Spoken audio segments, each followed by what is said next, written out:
ప్రధానాన్ని చెప్తాను.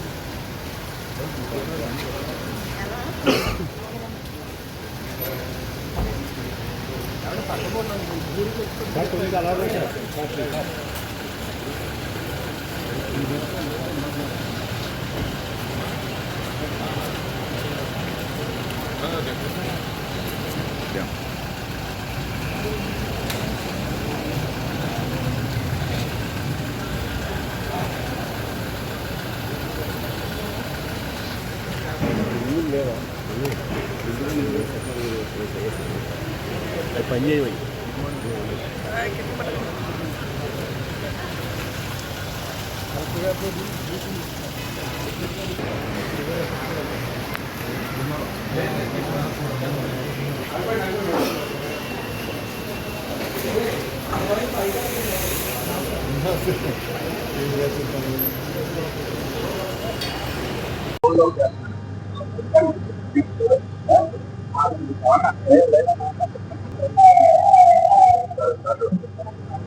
చాలా దురదృష్టకరమైనటువంటి సంఘటన.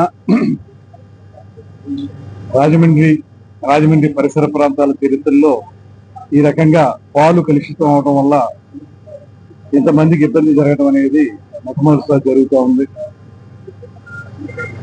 దీనికి ఆ పాలు సప్లై చేసినటువంటి వ్యక్తి కొన్ని జాగ్రత్తలు తీసుకుంటే ఇబ్బంది ఉండేది కాదనేటువంటిది ప్రాథమికంగా మనకు లభిస్తున్నటువంటి సమాచారం.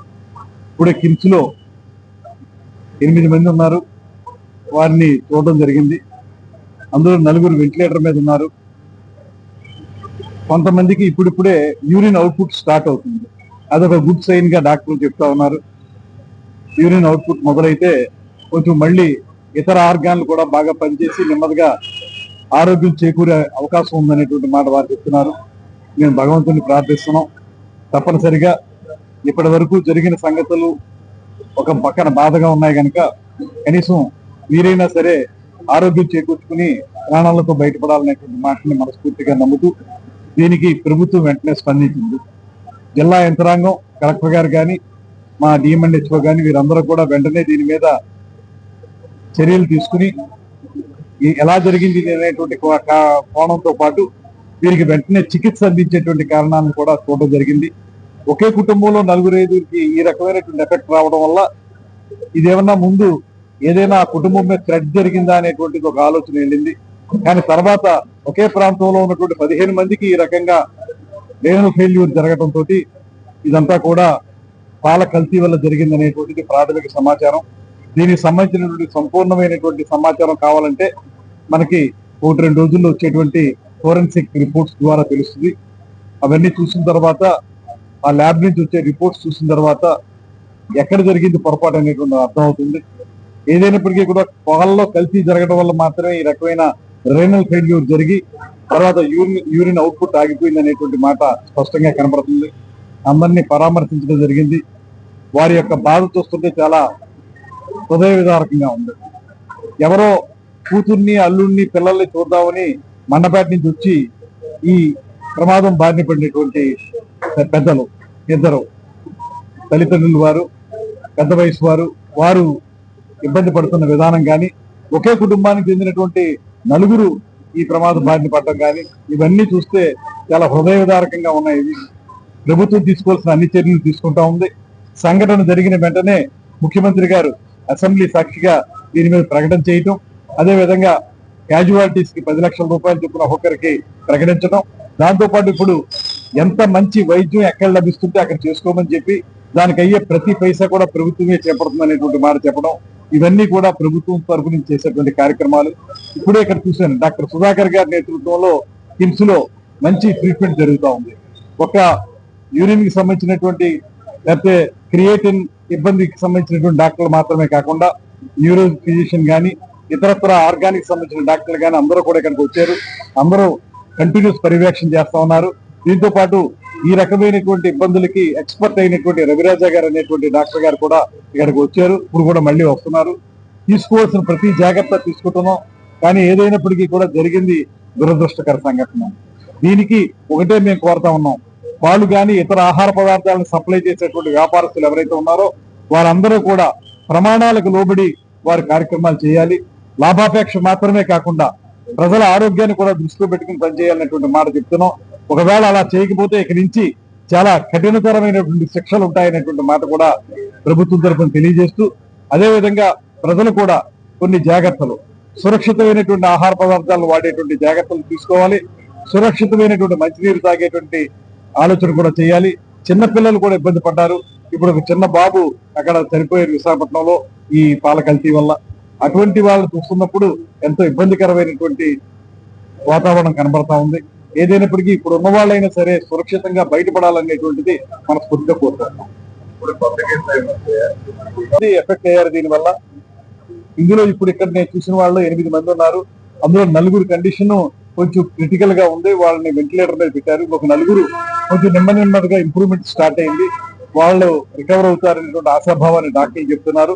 మిగతా 4 కూడా వెంటిలేటర్ మీద ఉన్న వాళ్ళ దగ్గర కూడా కొంచెం యూరిన్ అవుట్పుట్ కొద్దిగా వచ్చిందనేటువంటి మాట చెప్తున్నారు. అది యూరిన్ అవుట్పుట్ రావడం అనేది ప్రాథమికంగా ఒక గుడ్ సైన్. అది నెమ్మదిగా ఇంప్రూవ్ అయ్యి అన్ని ఆర్గాన్స్ పనిచేయడం మొదలు పెడితే వారు కూడా వెంటిలేటర్ నుంచి బయటకు వచ్చి తప్పనిసరిగా ఆరోగ్యవంతులు అవుతారని నమ్మకం ఉంది. ఏదైనప్పటికీ కూడా ఇది ఒక సీరియస్ ఇష్యూ. దీని మీద భవిష్యత్తులో ఇప్పుడే కొంతమంది మిత్రులు అడిగిన విధంగా ఇలాంటి వాటికి సంబంధించి ఏదన్నా టెస్టులు చేయించాలంటే దానికి సంబంధించి పూణే కానీ ముంబై కానీ వెళ్లాల్సి వస్తుంది. అలా కాకుండా ఇక్కడే ఉభయ గోదావరి జిల్లాల్లో పాడి పరిశ్రమ కానీ ఇతరత్ర ఆహార పదార్థాలకు సంబంధించినటువంటి ప్రాసెసింగ్ కానీ ఉంది కనుక ఇక్కడ ఏదైనా ఒక సెంటర్ అలాంటి దాన్ని నెలకొల్పితే వెంటనే రిపోర్ట్స్ వస్తాయి, దాన్ని బట్టి ట్రీట్మెంట్ మార్చడానికైనా అవకాశం ఉంటుంది అనేటువంటి మాట కొంతమంది సజెస్ట్ చేశారు. ఆ విషయాన్ని తప్పనిసరిగా ముఖ్యమంత్రి గారు దృష్టిలో పెట్టి ఒక అవకాశాన్ని తీసుకుని అలాంటి ప్రయత్నాన్ని ప్రారంభిస్తామనేటువంటి మాట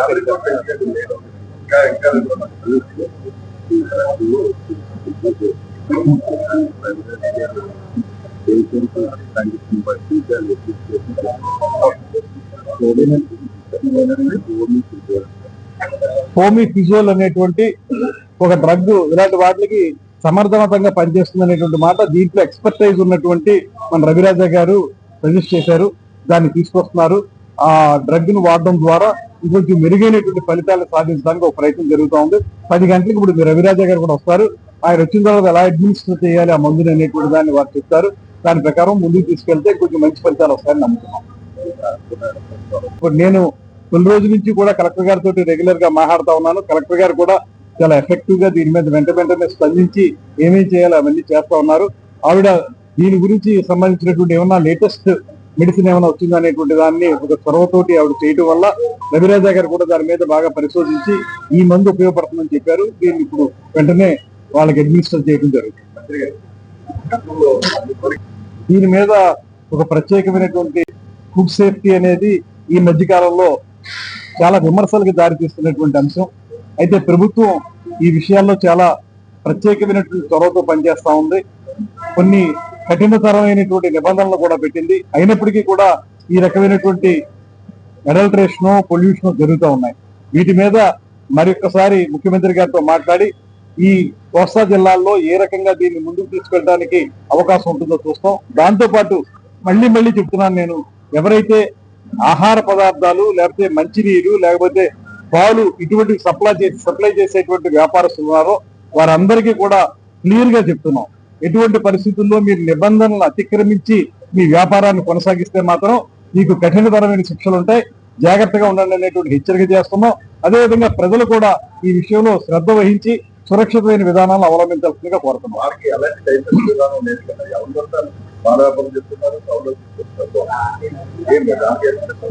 దీని మీద ఇప్పుడే అసెంబ్లీలో కూడా ముఖ్యమంత్రి గారు చెప్పారు కనుక ఒక ప్రత్యేకమైన సమీక్ష జరుగుతుంది. ఈ అన్ని అంశాల మీద ఏ రకమైనటువంటి కార్యాచరణతో ముందుకు వెళ్లాలనేటువంటిది తయారు చేస్తాం.